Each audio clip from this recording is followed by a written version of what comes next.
Describe your self. నా పేరు Ram madam, మా ఆవిడ పేరు వెన్నెల మేడం. పేరు వెన్నెల కదా, నా లైఫ్లో కూడా వెన్నెల ఉంటుందేమని పెద్దోళ్ళు వద్దనా చేసుకున్నా మేడం. కానీ లైఫ్ అంతా చీకటే మేడం.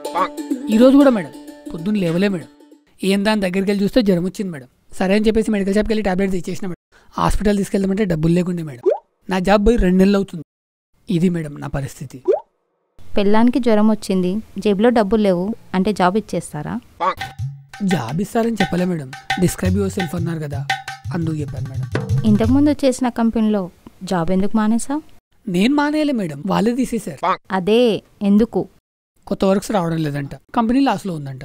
1 year వర్క్ చేసిన తర్వాత మేము ఎక్కువ అయ్యామంట. అంటే మీరు వర్క్ అంత బాగా చేశారన్నమాట. మేము వర్క్ ఎలా చేస్తామనేది మీ మీద ఆధారపడి ఉంటుంది కదా మేడం. మీరు చెప్పేదే కదా మేడం మేము చేస్తాం.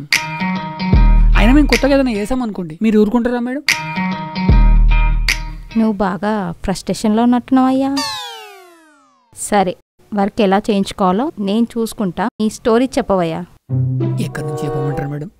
ఇంతకుముందు వెన్నెల, చీకటి, అదేదో వద్దన్నా పెళ్లి చేసుకున్నా అన్నావు కదా, అక్కడి నుంచి చెప్పు. అంటే లవ్ స్టోరీ కానించా మేడం?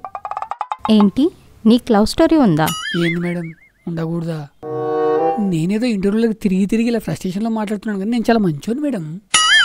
అవునా? అయితే నీ స్టోరీ క్లియర్గా చెప్పు. నా పేరు రామ్ మేడం, మా ఆవిడ పేరు వెన్నెల మేడం. తను చాలా మంచి పిల్ల మేడం. ఇంతకుముందు చీకటి అదేదో అన్నావు. అంటే లైఫ్లో చీకటి మేడం, పిల్ల చీకటి కాదు. ఇలా కాదయ్యా, పిక్చర్ క్లియర్గా చూయించు.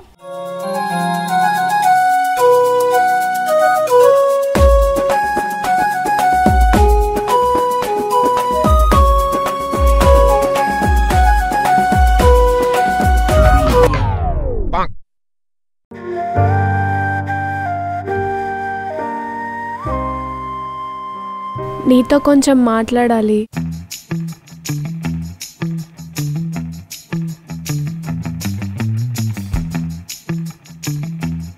నువ్వు నాతో ఏమన్నా చెప్పాలనుకుంటే చెప్పు, నేనేమనుకోను.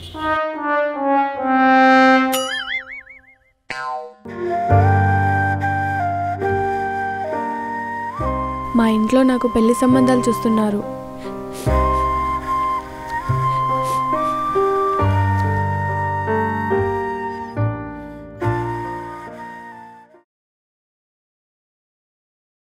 బావా,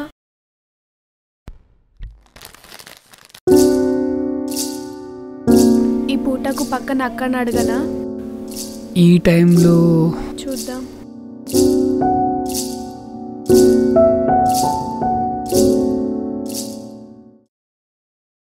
వెన్నెలా, అక్క ఏం చేస్తున్నావే?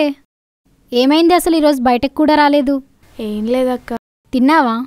తిన్నా అక్క. నువ్వు? నాకేంటి, 3 పూట్లా తింటున్నాను. మీరే ఎలా ఉన్నారో ఏంటో, ఏదైనా అడగడానికి కూడా బాగా ఇబ్బంది పడుతున్నారు. అయ్యో, అలాంటిదేం లేదక్క.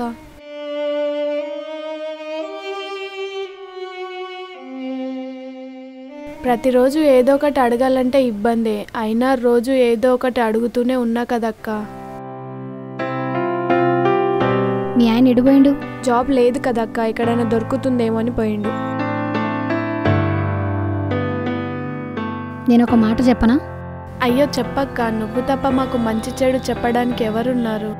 మీ ఆయన్ని రేపు నాతో పాటు రమ్మను, మా సేటికి చెప్పి కూరగాయల బండి ఇప్పిస్తా.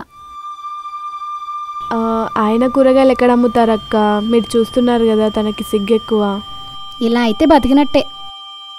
నువ్వు మరీ ఇలా మెత్తగా ఉండి మీ ఆయన్ని వెనకేసుకొస్తే ఎలా బతుకుతారు? కొంచెం గట్టిగా చెప్పు. టైం బాగాలేనప్పుడు ఏదో ఒక పని దొరికింది చేయాలి, లేకపోతే నువ్వు నాతో ఏదో ఒక ఇంట్లో ఫన్లో పెట్టిస్తా. సరే అక్క, ఆయన వచ్చాక అడిగి చెప్తా. సరే, మీ ఇష్టం మరి.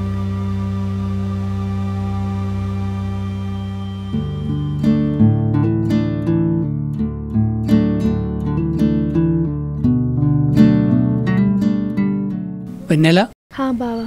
ఏందమ్మా డల్లుగున్నావు? ఏం లేదు బావా, బాగానే ఉన్నా. తిన్నావా? తిన్నా బావా.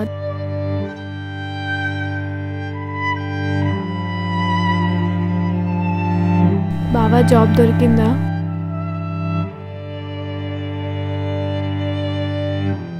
బావా, ఒక మాట చెప్పనా? చెప్పమ్మా. కింద అక్క చెప్పింది వాళ్ళ సైడ్ దగ్గర కూరగాయల బండి ఖాళీగా ఉందట, వెళ్తావా? కూరగాయల బండ నాతో కాదమ్మా, చూద్దాం. రేపు ఒక ఇంటర్వ్యూ ఉంది కదా, అదైనా ఓకే కాకపోతుందా? పోనీ నేను అక్క వెంట ఇళ్లలో పనికి వెళ్ళాలా?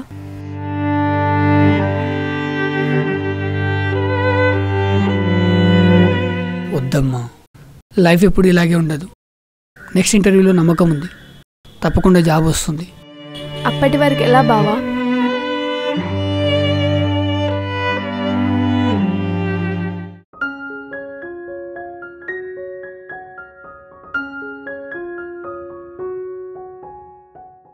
బావా,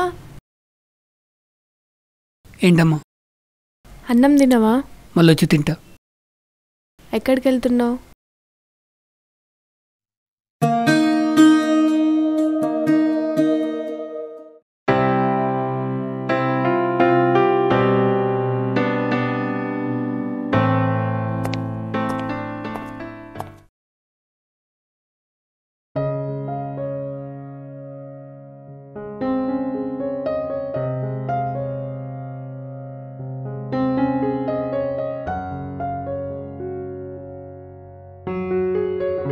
బావా, అక్కడి నుంచున్నావేంటి?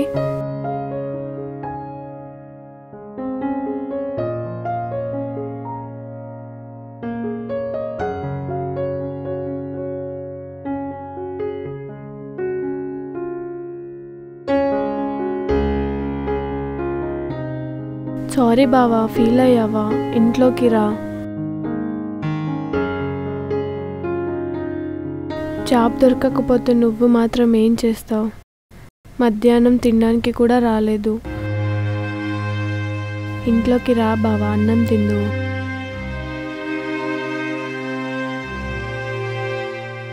బావా ఏమైంది, ఎందుకు ఏడుస్తున్నావు? నువ్వు ఇప్పటివరకు అన్నం ఎందుకు తినలేదు? లోపలికి వెళ్ళాను తిను.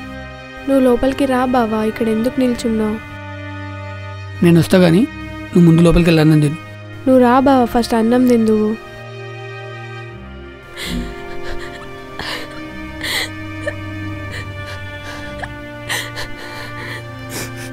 నువ్వు ఇక్కడ ఎందుకు నిల్చున్నావు? లోపలికి రా. నేను వస్తా కానీ నువ్వు వెళ్ళు. నేను ఇళ్లలో పలికి వెళ్తానన్నందుకు కోపం వచ్చిందా? సారీ, ఇంకెప్పుడు అనను. నువ్వు ముందు లోపలికి రా. ప్లీజ్ అలా ఏడవకి, నా మాట విను. ఫస్ట్ నువ్వు ఇంట్లోకి రా.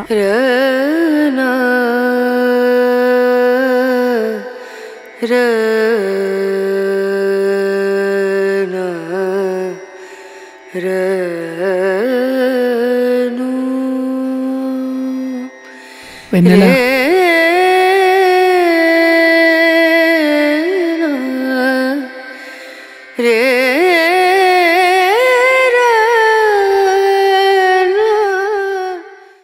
మేడం ఎప్పుడూ ఒక మాట నన్ను నా పెండ్లం, నీకు జాబ్ వచ్చేంత వరకు ఇంట్లో తినడానికి తిండి లేదు, ఎలా అని అరిచిందో ఏడ్చిందో అర్థం కాలేదు మేడం.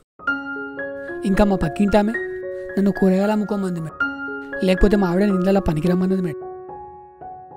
దీనికంతటికీ కారణం మేడం నాకు జాబ్ లేకపోవడం. నేను జాబ్ చేయడానికి రెడీగా ఉన్నా మేడం, కానీ మీరు నేను మాట్లాడే మాట తీరు మాత్రమే చూస్తున్నారు మేడం. నాకు ఈ జాబ్ వస్తుందా రాదా అనేది కాదు మేడం, కానీ వర్క్ ఎలా చేస్తాననేది మీ మీద ఆధారపడి ఉంది మేడం. ఇంకా మీ ఇష్టం.